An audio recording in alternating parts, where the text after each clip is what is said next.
magluto tayo ngayon ng charampa! Malagkit. Niyog.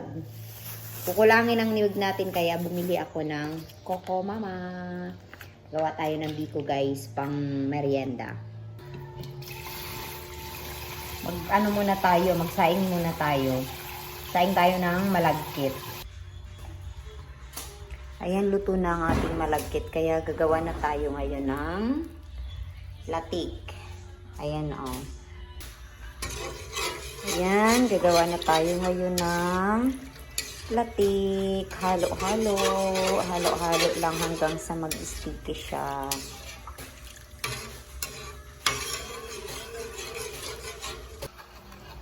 Ayan. Kumulo na siya, guys. Tulo na siya ng tulo. Kaya lang, kailangan hindi mo siya lutuan para hindi siya umapaw. Kasi once na hinto ka sa kakahalupay, aapaw yan hanggang dito. Kailangan mag-sticky muna siya.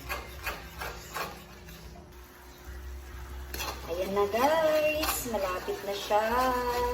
Konting-konti na lang. Ayan, nag-sticky na siya guys. Nag-sticky na siya. Kailangan pa rin natin siyang gawin caramelize. Diba? Kailangan medyo mag-caramel siya. Para mabango. Mabango ang biko.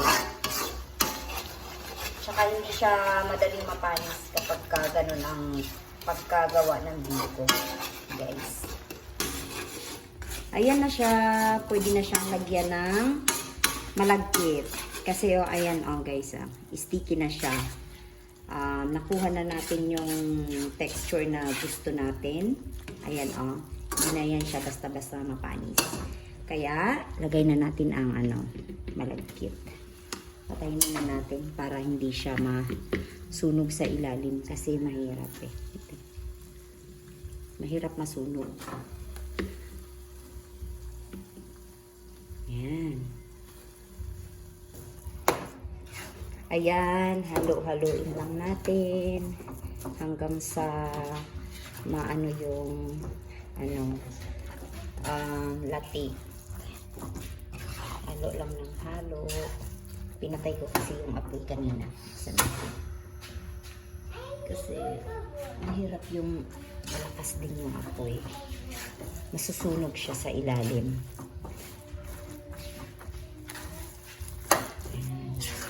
Haluin lang ng haluin. Ayan guys, malapit na tayo matapos kasi ayan nahalo na lahat. Kung napapansin nyo guys, may nakikita kayong mga tutong. Ayan, sinali ko lang yung mga tutong kasi ayoko yung may nasasayang.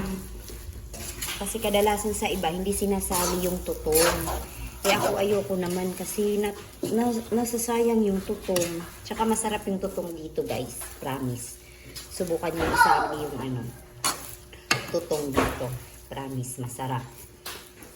Ayan na guys. Oh, diba?